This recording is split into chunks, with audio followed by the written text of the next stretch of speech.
Pendant que nous lisions l'Évangile, il y a un ballon qui est monté au ciel et qui est maintenant là-bas. Donc je suppose qu'il y a un enfant qui est très malheureux dans l'assemblée. Je trouvais aussi que c'était une très belle image de ce que nous allons vivre pendant le carême, notre âme qui monte, le haut de la nef qui représente le ciel. Bon, alors après on verra comment rendre tous les enfants heureux et quoi faire de ce ballon, mais en attendant, nous y sommes pour le carême. Que demandez-vous?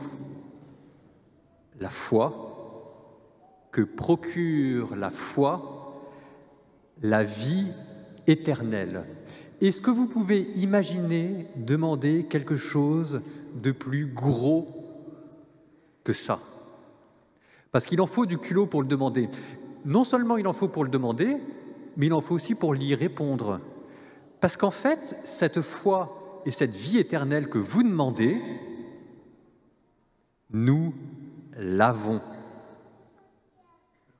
Ce que nos mains ont touché du Verbe de vie, ce que nos yeux ont vu, nous vous l'annonçons. Jésus, il est Dieu né de Dieu, lumière né de la lumière, vrai Dieu né du vrai Dieu. Il est le sens de votre vie. Et il sera là, à la messe. Et c'est pour ça que vous avez des personnes, des catéchumènes aujourd'hui. Jordan, Noah, Thaïs, Agnès. Je n'ai pas encore appris par cœur tous les prénoms, je vais essayer de le faire. Mais c'est pour ça que vous êtes là, c'est pour ça que vous les accompagnez. Et ce qu'il y a de très beau, je suis dominicain, je prêche. Je prêche l'Évangile, le royaume des cieux. Mon modèle, c'est Jean le Baptiste. C'est pour ça que j'ai tout plaqué. Je prêche sur YouTube, je prêche sur Instagram, je prêche sur TikTok, sur Discord. Nous avons 2-3 demandes de conversion par jour qui, en ce moment, sont dans les autres églises à devenir, eux aussi, catéchumènes. Ça veut dire que ce que vous viviez là, en ce moment, c'est en train de se vivre dans toutes les églises de France. Est-ce que vous pouvez imaginer un jour plus joyeux que celui-là? Je mets Pâques de côté, mais vous avez des personnes qui viennent vous demander d'être chrétien. Est-ce que vous vous en rendez compte que ça fait 2 siècles qu'on n'avait pas vu ça en France? Et c'est pour ça qu'il y a le carême. Parce que le carême, c'est justement demander cette vie, changer de vie, se convertir. Vous ne le savez peut-être pas, mais ce que vous venez de faire, ça remonte à la Rome antique, au IIIe siècle, au IVe siècle, quand il y avait des nouveaux chrétiens, c'était comme ça qu'on faisait. Pour le carême, ils devenaient catéchumènes. Donc ça vous montre aussi que non seulement ce que vous vivez se vit dans toutes les églises de France, mais se vit aussi dans toutes les civilisations depuis plusieurs siècles, que vous faites partie d'une histoire plus large et que vous faites partie d'une famille plus large, celle qui est venue pour vous. Pas que pour vous, elle est venue aussi voir Jésus, qui est le sens de notre vie, mais ça, c'est votre deuxième famille.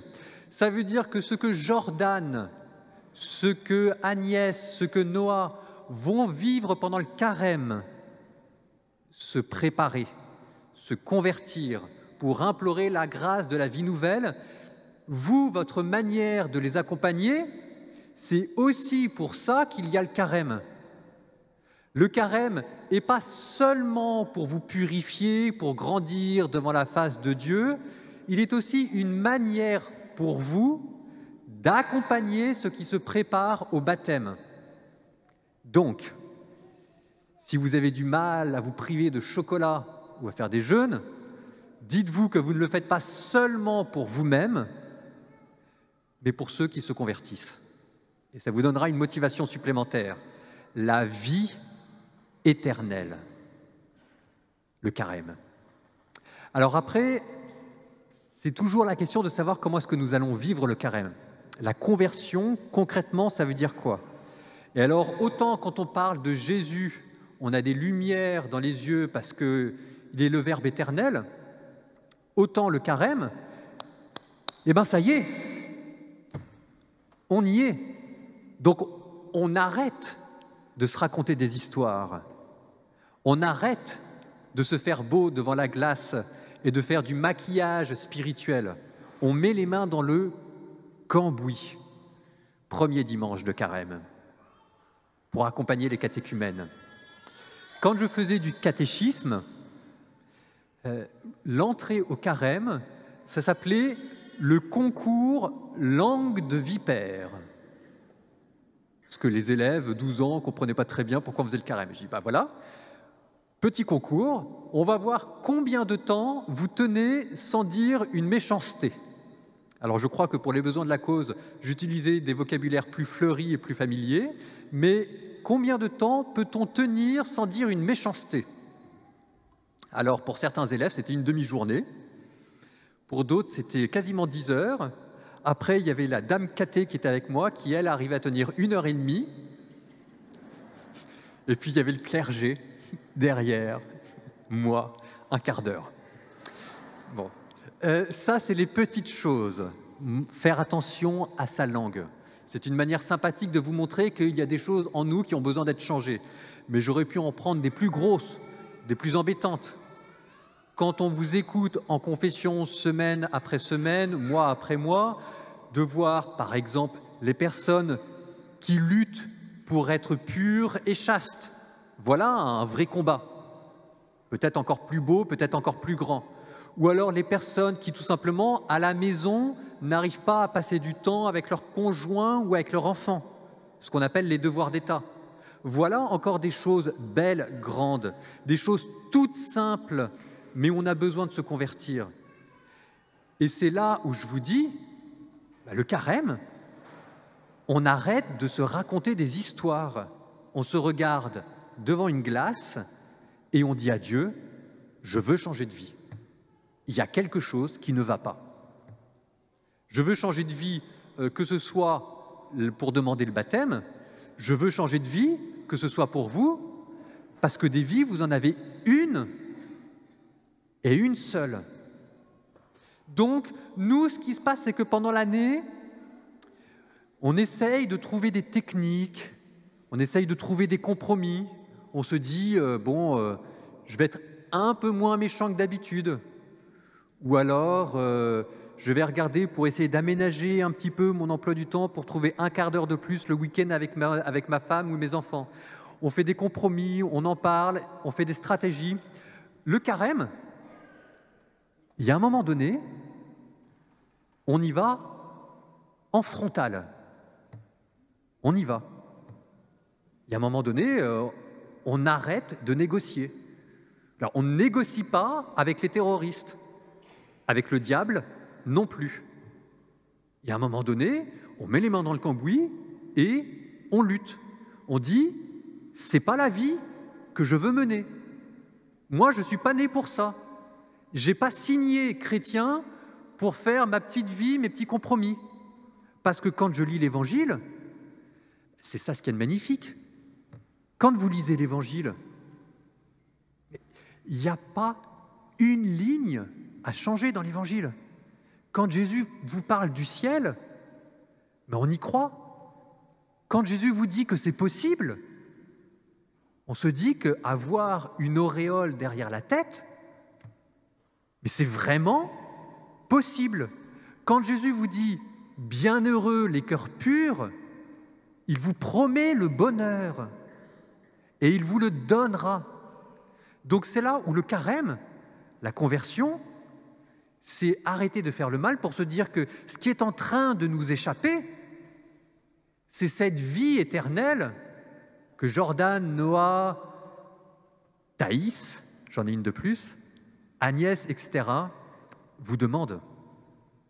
Alors, maintenant, on est en frontal au désert avec le diable. Bon. Le diable, de manière simple, a deux techniques, en gros. Ça fait 90% du combat spirituel. Il y a les obsessions et il y a les tentations. Les obsessions, c'est pour vous montrer aussi là où ce qui ne va pas dans votre vie. Les obsessions, c'est des pensées qui vous obsèdent et qui vous font passer à côté de votre vie. Je vous donne un exemple qui vient de ma vie. Au travail, un de mes supérieurs, quand j'étais prof de maths et aumônier d'école, mon directeur d'établissement, c'était un super. J'avais des pensées de haine pour lui, et ça m'obsédait. Je vous donne un exemple très simple, parce qu'en fait, ça, c'est probablement quelque chose que beaucoup d'entre vous vivent au travail ou sur d'autres choses, sur complètement autre chose, mais des pensées, vous voyez, qui vous reviennent constamment jour après jour, mais qui peuvent venir 20, 30 fois, 40 fois, 50 fois dans la journée et qui vous obsèdent pour vous mettre de la tristesse, pour vous mettre du désespoir, pour vous mettre de la haine. Ça, c'est le désert dans lequel Dieu vous demande de combattre. Les pensées qui viennent du diable, dans lesquelles vous sentez que les choses sont en train de vous échapper. Et Jésus vous a donné 3 armes, le jeûne, l'aumône, la prière. Et on y va. On regarde à l'intérieur de sa tête les pensées qui nous obsèdent, et à défaut d'arriver à s'en libérer, on implore la grâce de Dieu en jeûnant, en priant, en faisant l'aumône. Ça, c'est la première grande technique du diable, qui est le thème d'aujourd'hui. Jésus qui va dans le désert, 40 jours, jeûnant, ne mangeant ni ne buvant, et luttant contre le diable, et triomphant du diable. Parce que Dieu, qui vous a créé, a le pouvoir de vous libérer. Dieu vous a créé. Il sait ce que vous vivez. Faites-lui confiance. Et ensuite, ce sont les tentations. Alors les tentations, c'est plus subtil. C'est le serpent qui susurre dans l'âme. Et donc là, toujours Jésus au désert vous dit qu'il y a 3 lieux de tentation. Vous savez, c'est les pensées mauvaises qui, hop, viennent et qui partent. Les petites suggestions, avec tous nos propres faiblesses, mais c'est là aussi où il faut être, pour être vigilant. Là, cette fois-ci, la grande arme, c'est la vigilance. Le jeûne, l'aumône, la prière, c'est pour l'obsession. La vigilance, c'est pour la tentation. Et Jésus vous dit qu'il y a 3 grands lieux. La chair, parce qu'en nous, tout n'est pas bon, et que nous devons être vigilants sur nos propres désirs. Donc, le diable qui propose à Jésus ces pierres, qu'elles deviennent du pain, c'est la première tentation. La deuxième tentation, c'est le monde. TikTok. Tout le monde voit ce qu'il peut y avoir derrière, des choses très belles, et puis tout le reste aussi. Deuxième lieu, la tentation qui vient du monde. Et il faut purifier ça, être vigilant. La vigilance, c'est très important. Et puis troisième lieu, troisième ennemi, le diable. Et cette fois-ci, c'est pour purifier. Vous voyez, c'était dans nos désirs, c'est purifier l'amour que nous avons pour nous. Parce que nous devons aussi nous aimer. Nous devons donner le meilleur de nous-mêmes pour nous-mêmes. TikTok, le monde, ça c'est l'amour du prochain. Parce que nous vivons avec nos frères et nos sœurs et que nous devons leur donner eux aussi le meilleur de nous-mêmes. Et puis la prière, cette fois-ci, c'est l'amour de Dieu. Et avec ça, vous... Ça veut dire... Ah, c'est revenu. J'étais en train de dire que c'est parce que je parle trop. Parfait. Donc ça, c'est le carême. Ça dure 40 jours. Je ne vais pas vous mentir. 40 jours, c'est long. Et peut-être même qu'il y en a déjà qui sont en train de craquer parmi nous. Nous prions pour eux. Je prie pour moi aussi, d'ailleurs. Et c'est très simple. Ne vous posez pas de questions. On ne négocie pas avec les terroristes. On ne négocie pas avec le diable. On y va en frontal.